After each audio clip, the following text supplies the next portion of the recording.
your willingness to invest, like not only to listen to me, but then to invest the hours and have those reciprocal conversations where we could give each other insights. It felt really good because not Yeah, it did. everyone will show up for you in that way. And it goes both ways. Yeah, totally, totally. I totally just booked this episode so that we can just compliment each other back and forth. Is it working? Because I feel very complimented right now. Hey, Experimentation, it's Tracy Laranjo, and today's episode is not an interview with an experimenter, but our guest does have a lot of amazing information about how we, as experimenters or optimizers, can really build an unstoppable alliance with customer support or customer experience teams. So check out this episode. You won't regret it, and I hope you enjoy. Okay. Courtney, hello. Before you make me laugh again, hello. Hey, Tracy. I am, okay, so for anyone listening to this, I'm dying of laughter right now. Courtney and I, we're good friends, personally and professionally, and just the thought of interviewing together is just a lot of fun. So yeah, this is Courtney. Courtney, say hello. Hello, everyone. So, Courtney, you have quite a bit of customer support and CX experience. I worked with you in one of those experiences, and you have been a phenomenal resource as someone who does conversion optimization. But yeah, could you tell our audience just a little bit about you? Yeah, so I have pretty much all my professional experience has revolved around things that have to do with the customer, starting out in a retail environment, leading teams there and, being on that front line with the customer, moving into more customer experience focused and inside sales ops adjacent, working with teams and helping them through softwares and order management and things like that. And then into my most recent experience, which is where Tracy and I met at Willful. There, I was the first person hired dedicated to any kind of customer service, customer facing related role at the company, and scaled their support operations from basically nothing. A Literally nothing. Gmail Yeah. inbox at one point, and the founder's cell phone. Right up to at one point, we had a temporary contract team of about 8 folks who were working with us for a brief period, but generally around 2 to 3 full-time staff managing, support programs, experience programs, virtual witnessing programs across all different channels, managing our content logs, our chatbot, and all of that, and building that out all from scratch in the tech space.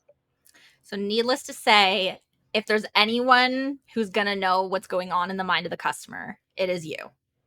Yeah, and even at times when we did have, a team, sometimes I was responsible for helping coverage, right? So even as a manager, A, taking escalations as needed, but B, sometimes, especially in small teams, you got to be scrappy and you got to get on the front lines. So, Yeah. there was some weeks where I was in the inbox every day and that was just how it was. And so definitely was able to really put those stories to those customer insights and needs too. Totally.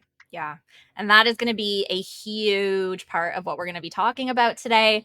So, just to kind of go rewind, blast from the Mm-hmm. past a few years ago, we were working together about 2020. 21.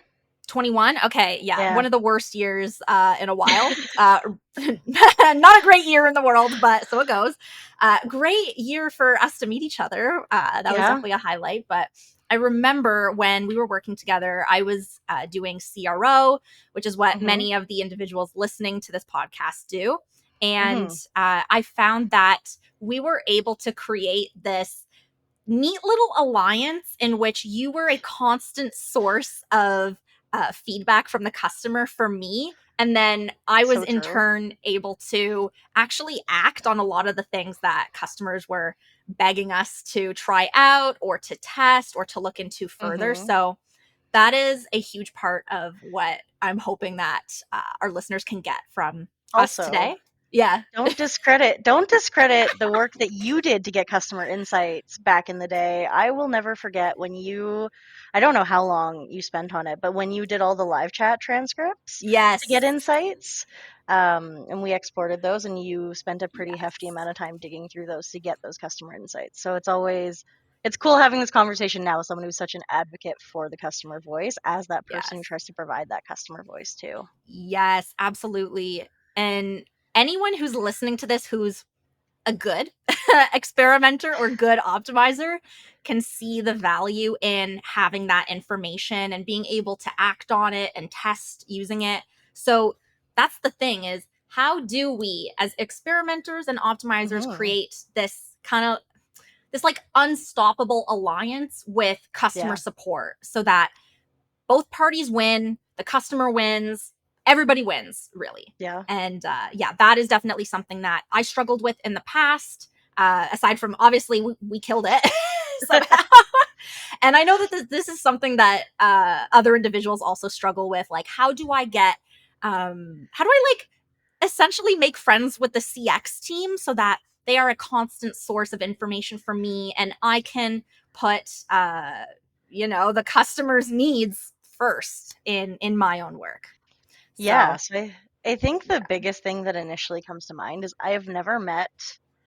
This is Romo Santiago from Experimentation. Every week we share interviews with and conference sessions by our favorite conversion rate optimizers from around the world. So if you like this video, smash that like button and consider subscribing. It helps us a bunch. Someone in CX who doesn't want to feel heard. Yes. And I know, you've kind of alluded to it as well. Like getting that bridge built initially can be really hard, but I can Yeah. assure you, like, I would be pretty darn surprised if I ever met like a CX manager or someone who's at a point where they're like actively working with the data, even the frontline reps, if we're being Yeah. honest, Yeah. because that Yeah. was something that was always really interesting at Willful is like we would have these experiences where we have all these customers reaching out with this issue. Um, and we would find that sometimes it would come in waves. Like one month we would get all of these inquiries about, clarity around the specific package that we offered. And then maybe it would taper off a little bit. And like the next month would be something specific to this other partnership that we had. And it would Mm-hmm. ebb and flow. Yes. And so it would create these situations where we'd have these very high proportional amount of tickets that were related to a specific issue. And you can feel a little helpless if you don't feel like anyone's Yeah. listening to these issues. Yeah. Um, and I'm really fortunate to have worked with folks like yourself and some folks who are on the Willful team who are very, open-eared for the most part and trying to identify and understand and work on fixing these things. I've also worked at other organizations where there was so much rigidity in the policies and Yeah. procedures that even if people wanted to listen, there wasn't much they could do about it. So I think the biggest thing is like that empathy and like desire to be present and not just like in one ear and out the other, right? Yes. Like showing up with like an enthusiasm and an engagement for whatever CS is telling you. And I think the other thing is that understanding what's valuable to you as Mm-hmm. an experimenter in that moment as well, Mm-hmm. because if you can't convey, the types of insights that you're looking for, what you're trying to validate, or Yeah. understanding what you need in a way that might not accidentally pigeonhole you into confirmation bias or something. Mm-hmm. Like these are all really important elements. If someone can come to me with an ask and says, "Hey, I really want to understand this particular bug or this particular issue and how often we're getting a contact about it," Mm-hmm. great, right? That's really easy to do. But if it's just the generality of, I want to understand the different topics that people are reaching out about, great, I can provide you that. Mm-hmm. But if you don't know what you're wanting to do with that, it's also not very Yeah. valuable to you, right? And so I think that there's a couple different pieces. I think there's that like showing up and wanting to listen. Yeah. There's that, I was actually completely irrelevant to the like product working, but was talking about this related to my board work with someone who's about to go into a really big meeting with, the president of the University of Calgary and like other really important stakeholders of like, understand what outcome you're looking for, but also try, if you can, to have a roadmap of like, how are you going Yeah. to A, figure out what the outcome is, and B, figure out how you're going to get there. Like, I think there's a Yeah. lot of moving pieces, but showing up and being friendly and listening and trying to, and like having an idea of what you're looking for is a really good starting place when working with these CX or CS teams.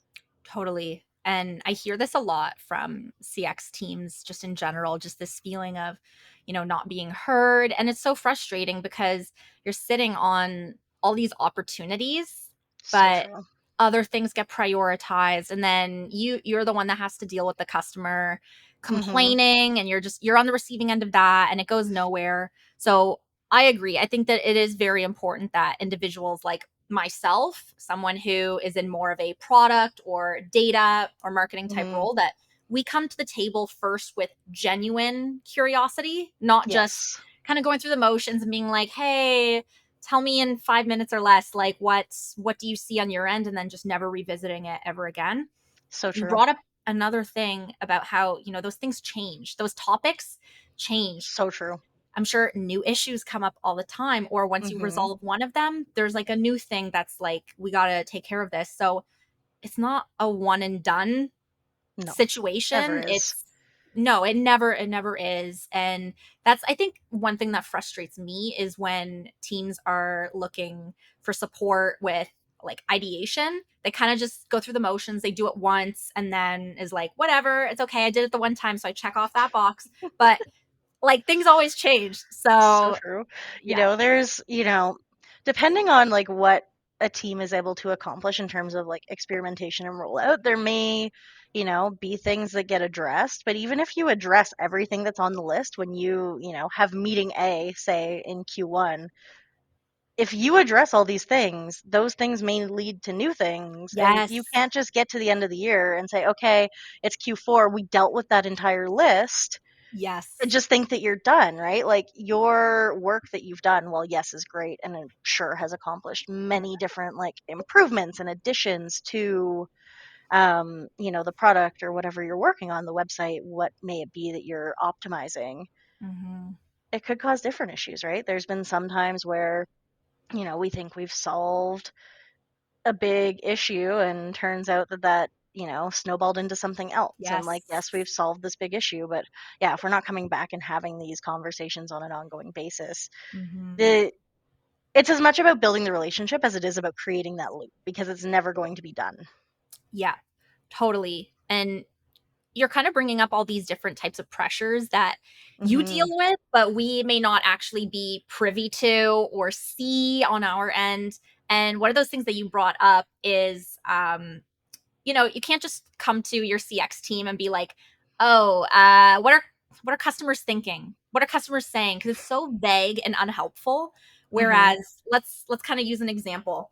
If you're looking for more of a general look of, what are visitors or customers struggling with in general, I feel like it's the responsibility of the experimenter, the optimizer, whoever, to ask you exactly, like, for exactly what we're looking for, but maybe not Hmm. necessarily closing the door to other potential data sources that you might have at your disposal. So Yeah. I can ask you, hey, can I see a CSV export of everything that customers said in CX tickets from the last 30 days? And anything else that you think I should know about customers that are not reflected here. Hmm. Specifically, what are customers struggling with?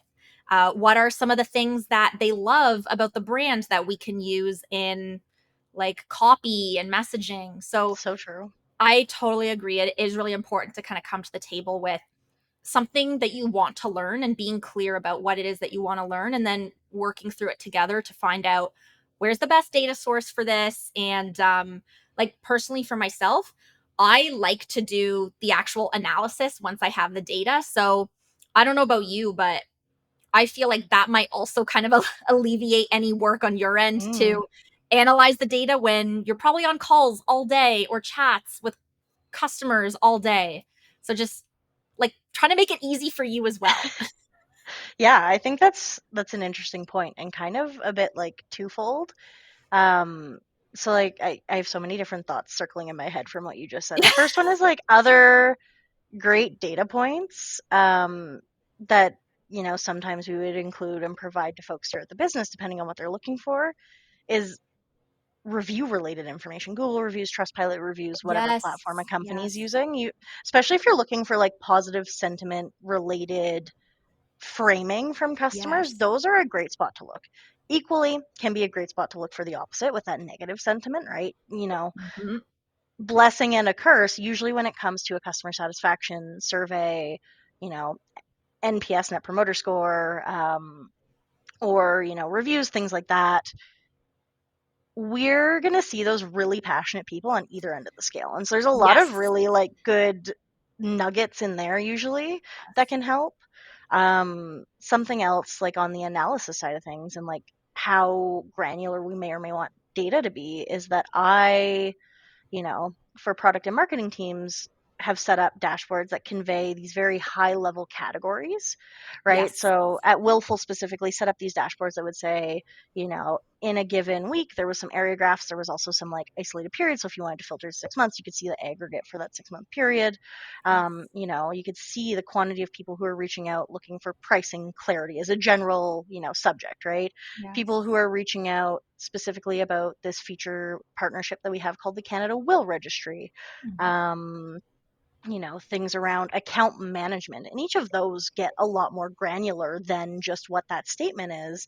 But we provide that on an ongoing basis to those teams where they immediately have access to it. They can go off and do their own Yes. analysis if they want that goes deeper. We built out the data in a way that it can get more granular, and I can build out those charts on request for a team if they're asking for it.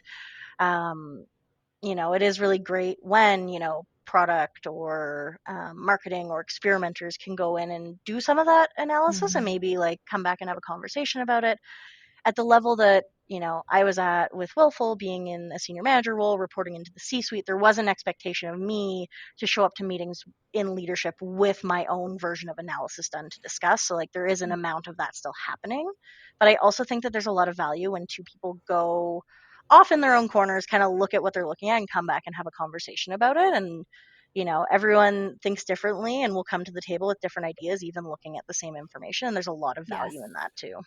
Totally. And that happened with us when, when you brought up that I did this analysis based on CX tickets back when we were Mm-hmm. working together.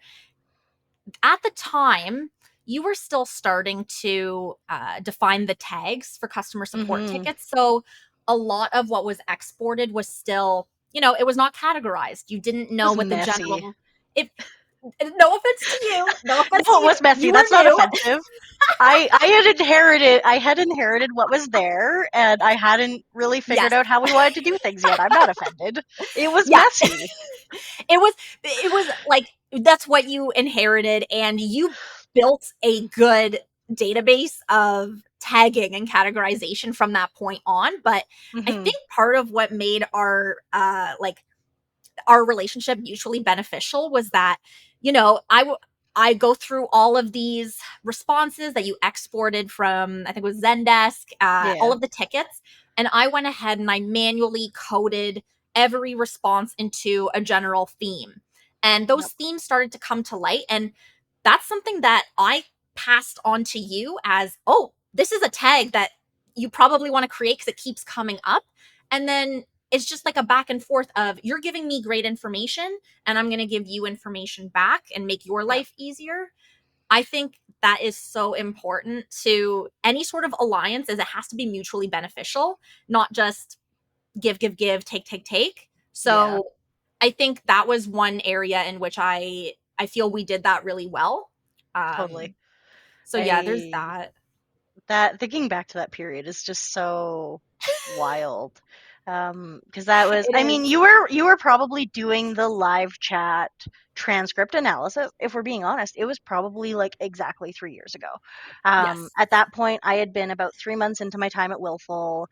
I had just kind of started getting the ropes of how we were managing all the different channels, walking into this, effectively being an IC for what's normally a department because we were Yes. still a fairly small business at the time. We were maybe a team of 12, I Yes. think. We had survived launching in Quebec at that point.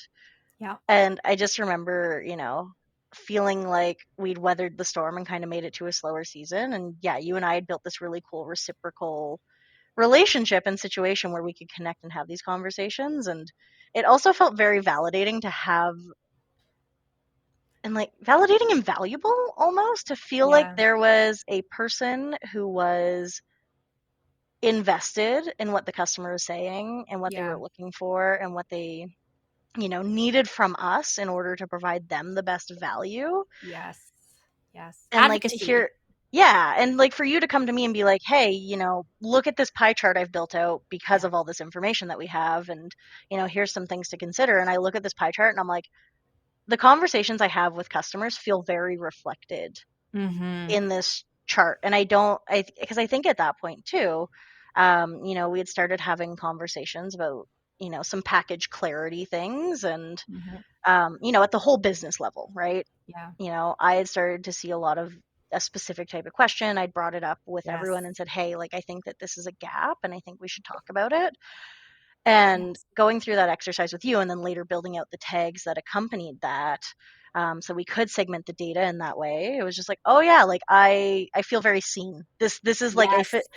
there's a person who's advocating for me and what I'm saying the customers are saying. B, we're now getting a data point that shows this, because that's another thing. If we have experimenters who are watching this back who work with small businesses, you might not Yes. have the data built out yet. You might not have those graphs and those things. Yeah. When I Yeah. started working at Willful 3.5 years ago, we didn't have KPIs for the CS team because it was so new, Yeah. right? Support didn't have quite like a specific expectation on them at that time. It was just, we need someone to take care of our customers and we need to know what our customers are saying. And so you and I were really the beginnings of how do we approach that. And your willingness to invest, like not only to listen to me, but then to invest the hours and have those reciprocal conversations where we could give each other insights, it felt really good, because not Yeah. It did. everyone will show up for you in that way. And it Yeah. goes both ways. Yeah, totally, totally. I totally just booked this episode so that we can just compliment each other back and forth. Is it working? Because I feel very complimented right now. Good. I'm glad. That was not my intention, but like I'm not mad about it. Neither am I. Neither am I.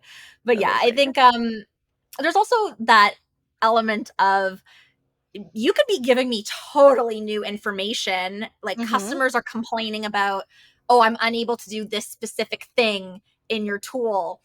To which I'm like, whoa, I had no idea. Let me go into our Google Analytics or our product analytics tool. Is there a large amount of drop off in that particular Mm. area of a customer journey? So the first kind of light bulb moment can come from either party, and the other Yeah. party can have the data to kind of say, oh, I'm really seeing that on my end. We got to fix this as soon as possible. Or I'm not seeing that on my end, but I want to keep a close eye on that. I Yeah. think there's also that element of, sometimes I would get kind of stuck in the numbers side of things. So the quantitative, and then you were just surrounded by the qualitative.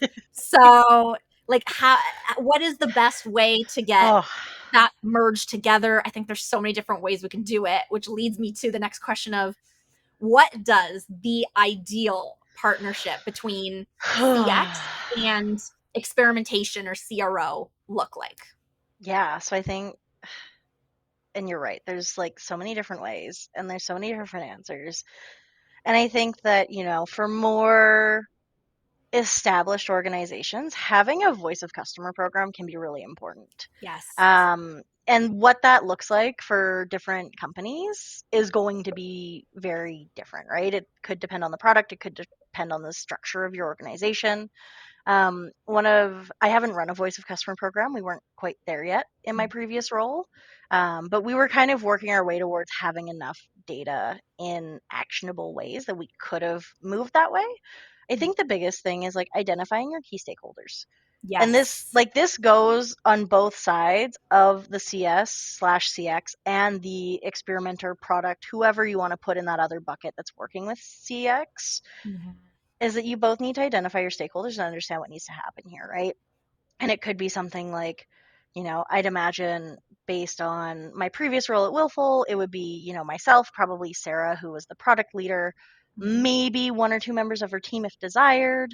Mhm. Um, and maybe one or two memberships of the leadership team, depending on, who's running what teams and what that looks like, and Yeah.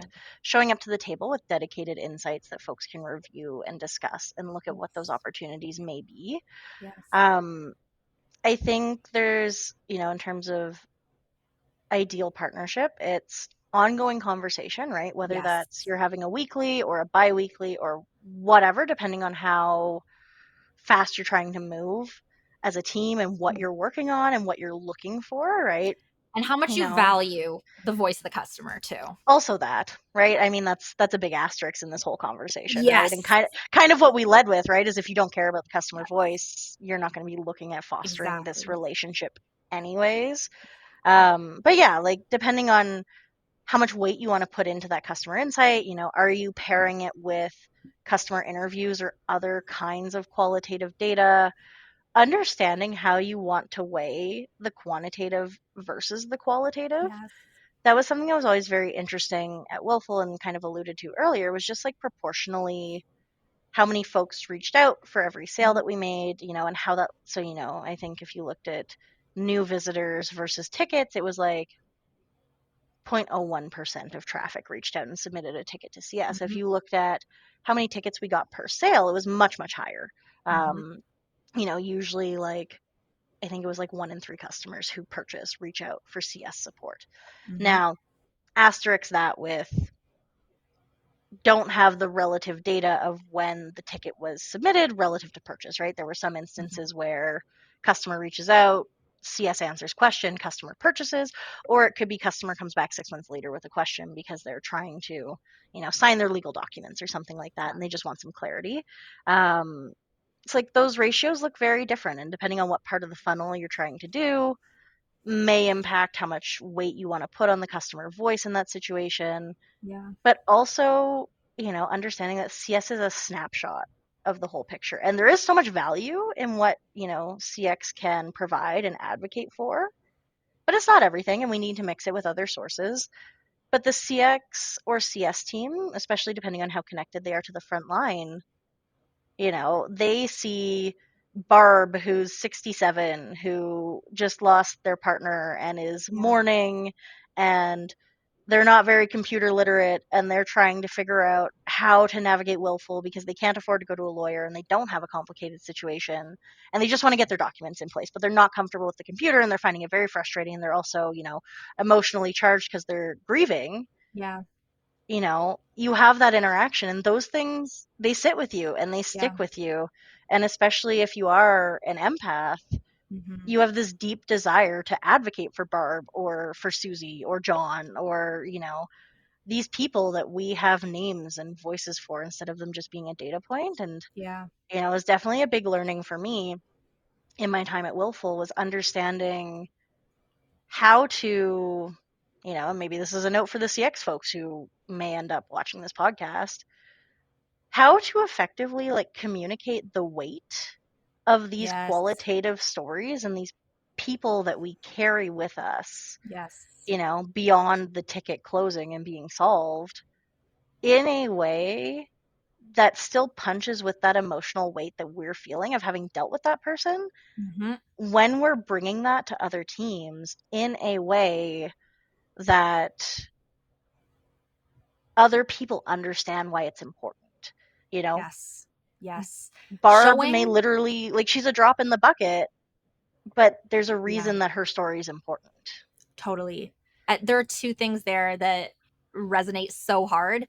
There's the showing and not telling. So instead of just kind of giving the numbers at a high level, like you don't see the person behind a lot of these messages. So you want to put it in their words, I'm sure. And when you're working with a leadership team, especially, they have so many different priorities. They have their own agendas. And sometimes the customer comes second. Unfortunately, we want to believe customer always comes first, even in organizations that say we're customer first.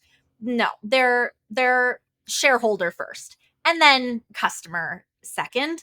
So sorry, I mean, no, that's not for you're every right. it's not for every brand I've worked with, but no. many are like that. And it's so much more impactful to actually show what they're saying instead of just saying, oh, like 18 people in the last month said so and Yeah. so. It's like actually showing their experience. I should also clarify, Willful is a platform where you create your Yeah. will online. So there's a lot of like sensitive like subject matter. There's a lot of talk of death and Yeah. grief. So Very even heavy. it's even more important to get that insight and really get things in the customer's own words, at least in my perspective. And Yeah. I know you agree with this. We always Yeah, agree on this actually, stuff. something, I mean, I didn't directly oversee this, but, I've definitely provided some insights in this way, and it was after seeing someone else format this, the person who owns the analysis of the NPS data at Mhm. Willful. One of the things that I found really, really helpful in what they did is when they were analyzing a month's worth of NPS data, they would segment by promoters, Yep. the passives, and then the detractors. They would have the quantitative summaries of like the key themes and stuff that they found, but then they would go and pull 1 to 2 literal like Quote. copy paste from Yeah. the NPS surveys of whatever the customer may have said, assuming that they left more than just like, oh, it was great. Yeah. Um, and include those. So we did have some amount of customer voice in that. And then, same thing if product team is looking into a very specific um, issue or, subcategory from that list of big themes that I talked about, Yeah. it would often involve pulling a list of tickets and going in and, A, providing that quantitative data, but B, looking for what kind of poignant excerpts can I grab from these tickets that really convey, either, potentially the severity, maybe if I'm trying to make a case for like some bug to be fixed, depending on what it is, or potentially why we should be considering implementing a new feature or things like that. And we did have specifically, so fun fact, Tracy completely reworked that entire tagging system in the last 6 to 8 months or so. So that's all gone now. It's different, it's better, which is great. Good. Okay, that's good. But one of the categories that we built out as a part of this new system is like we have a product section, Yep. and we have one that is product existing feature, and then Yep. a breakdown of all the different sections in your willful account that a user may be reaching out and having questions with or providing feedback on. And we also had a product new feature section if folks were reaching out about things that we hadn't implemented but were Yeah. probably aware of, and also another category for each of these if it didn't quite fit. Yep. And was able like have graphs that go out to the product team that they can Yes. check whenever they want because they have access to these freely. It's not an export every Monday morning anymore, and you can't get into Zendesk to go see it. They have the ability to go view these live and like manipulate the data with filters that we've Yes. set for them. And That's so helpful. right, the fact that I was able to go in and empower those teams to go play with the Yes. data yourselves. Like Yes. here's the base of your information, but like go play with it by date ranges, go play with it, if you want to filter it by province. We had a province filter. Yep. Who took care of the ticket, what channel did it come from. Yep. So there's all these different you know things that they could look at and manipulate the data with, and then if it still wasn't giving them what they wanted something more granular, they could make a request for it, and I was happy to build that. But empowering them to take care of that. I feel like I've gone totally off the rails. If you have more questions on that side of things, we can get into it. I do have like a second kind of thought and sidebar when we are done with that thought around the ideal partnership between experimenters and CX though. So I just wanted to like make sure I Totally. captured all that. Totally. Yeah. No, that was great too, because it also kind of shows everyone listening, whether they're from CX or from kind of the experimentation or CRO side, what this looks like tactically, and not Hmm. just, oh, like we'll get in a meeting and talk. Like, no, like you're telling us there's a dashboard with these kinds of filters and it's going to have these kinds of tags. So that is really helpful. The one other thing Hmm. that I wanted to call out, before you can go on your next spiel, I'll just Amazing. do my spiel. Of Uh, course. is every user counts, every visitor counts, So true. and I think it's so easy to disregard an idea just because one person said it, but Hmm. you don't see the 9 other people who didn't say it. So true. So personally, I believe every piece of feedback counts, every visitor counts, Hmm. and I do you feel the same? I do. So it's funny that you said the The choice of words that you made is very interesting to me. So I don't know if we've It talked always about this is. before. I, I'm like, did you and I talk about this? God only knows. It's been, we've known each other for 3.5 years now. Yeah. But I've definitely read it somewhere, and I don't know where to attribute back the quote. But it's effectively like for every person that reaches out, you have 9 people that don't, right? Like Yes. literally what you said, out of every, for it's the whole principle of how many people just say it's not worth it. Yes. And They leave. what are depending on what the issue is, what the Yeah. stakes are, Yep. they may just leave, right? Or, in the case of willful, depending on what it is, they may not finish their documents. They Yep. may have paid for their documents from willful and they never finish them, which is another massive issue, right? And we know that, especially for estate planning, like the deadline is you pass away, which is Mm-hmm. really unfortunate, right? Like the deadline with your powers of attorney and your will is you're in a situation where you need them and you don't know when that's going to be. And because of that, people don't think there's a timeline. They don't get it done. Yeah. And how many people just say, whatever, I'm frustrated with X issue. I don't want to deal with this right now. I don't have the time to deal with this right now. I don't want to and shouldn't have to reach out to CX to get assistance with this. And they just leave. And whether that's, maybe this is an interesting call out depending on what people are experimenting with. Just because someone purchases doesn't mean there's things post purchase that should be looked at or Yes. taken care of or experimented with or dealt with. Yes. So I think that there's a lot in there to think about and consider. And right, like again, how many Barbs are there? And is Barb the only one that reached out?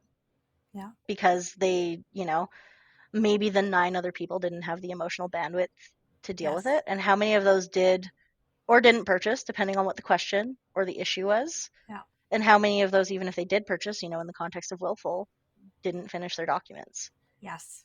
Right? Like there's a lot of different spots where you can lose people, and like optimization and trying to create that incredible customer experience is everyone's job. Yes. It is. It is. It's like Um, that's something that CX and CRO have in common too. Is mhm. it's not just one person. It's a group of several subject matter experts plus like not optional leadership buy-in. Yes, so true. Yeah. Yeah, and I have been through, at least in both of my more office focused jobs, like several changes in leadership that I was reporting to. And even, various periods in my time at Fox Racing, we had an inside sales manager that I was working with directly, but there was also periods where we were reporting into national sales managers or the GM of the country and things like that. And like working with those folks who are in that very, very senior management, right? Like VP or C-suite level roles, and making sure that we're communicating in ways that gets them invested is important, but like there also has to be a level of interest and Yes. desire to be there in the first place. And if that doesn't exist, you can't move that forward. Yes. Um, just because I know we've been chatting for quite a while and I want to make sure I get this other thought like Please do. Yes. discussed. I think you'll think this one's really interesting. Okay. And we have talked about, there can be different approaches to experimenting and like data validation and amount of data to drive confidence and things like that, which all are going to lean into this next topic. Is also, especially depending on the nature of the customer experience team that you're working with, because customer experience can be a bit of an umbrella term that can cover, customer service slash support, which are quite similar, as well as customer success or any like customer facing programming that your team may be managing. There's definitely a lot of different buckets here under the Yep. CX umbrella. Yep. Is like the communication around experiments Mm-hmm. is the big one, especially, understanding how many folks something's being rolled out to, Mm-hmm. um, you know, what we're trying to accomplish from that, Mm-hmm. what are the risks, Mm-hmm. how long are we running it for, like providing those visuals, understanding any customer facing documentation that may not be consistent Yeah. if someone is getting the variant of a test. Yeah. Um, and also like, especially, obviously you don't want to run several tests on like a single section of something, right? Like on a single page or something, because that's not effective from what I understand. In that, like and again, this is coming from me as someone who only knows about experimentation through others. I'm not super versed in experimentation. Um, but No, like, it is important to control yeah, kind of what you're showing to whom and when, and if there's any overlap. So yeah, you do have a point there. like you don't want to change, from what I understand, the entire copy of a page everywhere, everything, right? Like you don't want to do that and then like change a menu button and then change this other CTA and like do that all at the same time, because you're not going to understand what actually drove the change. Yes. Um, and so when you think, but if you have a very large, complex website or product, you may be doing things in different areas of the funnel at the same time. And so making sure that there's communication Yes. and like points of reference that your CX team can appropriately support users who have become a part of whatever experiment that you're running.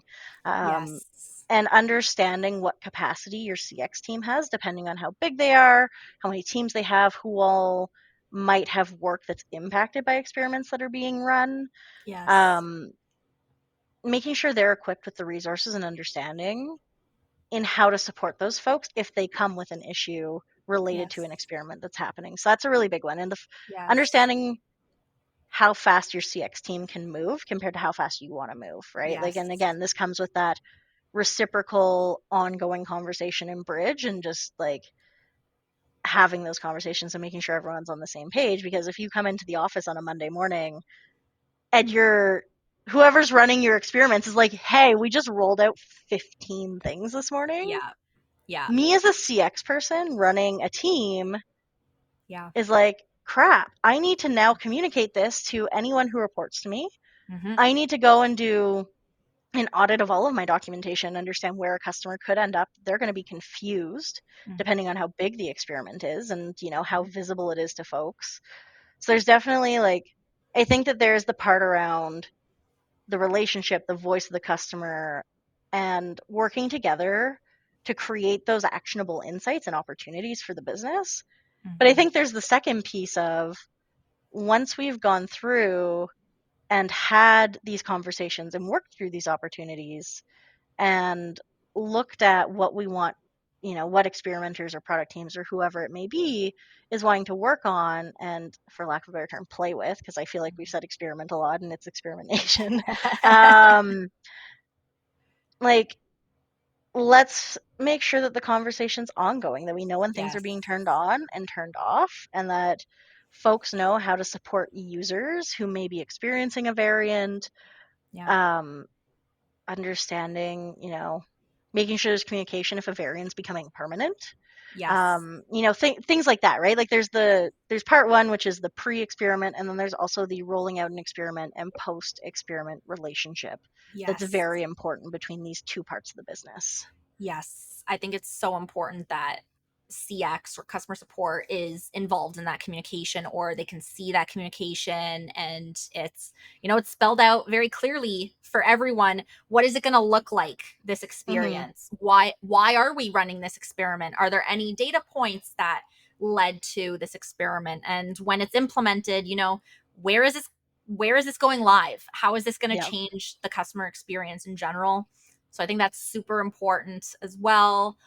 There was something else that you said that was really smart, and I just wanted to Are you saying not say, everything I say is really smart? no, everything you say is smart, and that's why I'm struggling right now. Oh my goodness. But yeah, no, it's like, it is true. And I think anyone listening to this, just really try to create that healthy communication back and forth with Mm-hmm. CX. Show what you're doing, the reasoning behind it. Uh, Ultimately, like, make your life easier. I think that's a really important part of any sort of alliance, is Mm-hmm. making the other party's life easier. Yeah. And yeah, I mean, is there anything else that you would want our listeners to know about how to become that best Oh my god. ally of the CX team? Honestly, I feel like we've covered a lot. I think the Yeah. biggest thing is really like the genuine curiosity piece. Like Yes. I'm sitting here kind of thinking around everything that I worked on and built and provided insights for over my 3.5 years at Willful. And I actually think one of my favorite moments specific to that kind of work was when two members of the product team reached out to me and they're like, hey, can we grab like an hour of your time? We just want to sit down with you and like ask you some questions about different like demographic profiles of users. Mm-hmm. And like, we just want to get your thoughts. And they had a Notion page Mm-hmm. and they had written out kind of these very general different user profiles. Mm-hmm. Right. So one could be like older millennial, married plus kids. Yep. It could have been like person this age, common law relationship, folks in this age group who are new to Canada, Yep. all these different profiles. And we literally just sat and they had a handful of guided questions. But for the most part, and maybe this is terrible, but I'm sure folks listening to this can tell I love to talk, especially about CX stuff, is like they just let me like ramble within the bubble of whatever user profile we were talking Yeah. about for over an hour. And they just Yeah. listened and they took notes and they asked questions in a really thoughtful and curious way. And I just think that was a really cool thing. And I then, later saw a lot of those things that we talked about, in some ways, depending on the situation, like work to validate them with some extra data and stuff, versus me just anecdotally being like, this is what I've seen in the last 3 years talking to customers here, Yeah. and what my team has seen. It was, okay, let's talk about how do we explore these deeper? How do we fix these pain points? How do we communicate these things differently? And, you know, let's look at the data and figure out how we're going to quantitatively prioritize these things. Um, and that was a really cool moment because it really felt in that moment that the two people that I sat down with were super curious, super invested. They cared. Prepared. Prepared, yeah, prepared Yeah. is great Yeah. because if I'm being honest, there's so much information in CX. If again, going back to what we talked about at the beginning, Yes. if you don't know what you want from me or from a CX team, I'm just sitting on this like Yeah. pile of data and I'm like, okay, I guess here you go, right? Like I'll Yeah. gladly give you all of the data and information that I have, but it's not going to be in a format that's probably very great or very usable for whatever you're trying to achieve. And I think that, if we both come to the table with insights and prep in mind and a bit of an idea of what we want to talk about, there's so much that can be achieved when those two teams get together in a way where they want to collaborate and they Yeah. want to push each other in Yeah. a positive way. Yeah. Um, as there's also pushing in a negative way, right? And we know that everyone has limitations, either, from like a literal like time perspective or from, our software can't do that. There can be a lot of different things there. But yeah, I think like preparedness and genuine curiosity and investment and like an ongoing agile loop of communication are really those key things to making that a great, strong, ongoing relationship and also just fostering that throughout your whole team, right? Yes. Not everyone has time to meet with CX, and that's totally fair. We're all busy.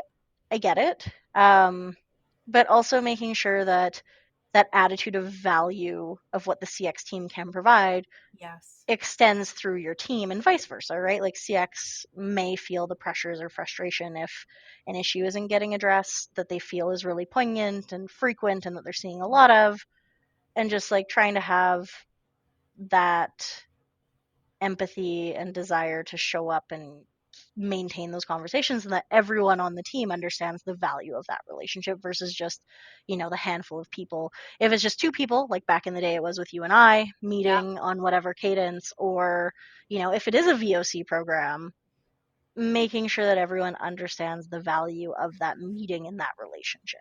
Yes. 1,000,000%. I know you're preaching to the choir right now, but this is going to be very helpful for people who are maybe new to CRO So and true. their minds are just starting to open up to the fact that there is a lot of voice of customer that's involved in CRO. I wish I had Hmm. this conversation when I first started. So yeah, I'm very grateful that you were able to, first of all, prove that I have friends to anyone watching this, but also just sharing like what you've learned over time as a CX Hmm. leader, what we've learned both from our alliance together, and just, yeah, I'm really grateful that you were here. This has been really cool. I think that this has been a very pinnacle moment for us. Again, like Yes. thinking back to where we were in our careers when we first met, and not saying that either of us were bad at the work we were doing, but there I has been was. so much growth. Well, I was. As long as you know you're throwing yourself under the bus, and I'm not throwing you under the bus. But we were both newer to what we were trying to do, right? Like I had a lot of CX experience, but I'd never been that person responsible for all the decisions at that point. Yeah. And to think of where we've both kind of come from and where we've grown to, there's a part of me that almost imagines us watching this conversation back then Yes. and Yes. thinking about how, people who are where we were, like you said, could benefit from this conversation and understand what you can get out of it, because it's not immediately obvious to a lot of people, and the bigger the organization, the harder that is to know that that's an option. Yes. When So, you're a yeah. team of like 10 to 12, it's pretty easy. You message me on Slack and you're like, hey, I have questions. Yes. Right? You're a team of 500 as a business. Those folks might not feel as accessible, but trust me, they want to listen, and they want to, share and be heard. Totally. On that note, Courtney, thank you Yeah. so much for joining me. And is there anything that you want to share about what you have going on with our listeners? Not specifically. I think everything is pretty okay right now. I'm on a bit of a hiatus, which I'm, more or less Yes. happy about, and just enjoying taking some time to reset and figure out what's next. So I guess if any listeners ever want to chat or learn more, like, my door's open and I'm always happy to have those conversations. But yeah, I'm so glad. Thank you for inviting me on. This has been a really great time. Yes, of course. Thanks so much, Courtney. Thanks, Tracy. This is Romo Santiago from Experimentation. Every week we share interviews with and conference sessions by our favorite conversion rate optimizers from around the world. So if you like this video, smash that like button and consider subscribing. It helps us a bunch.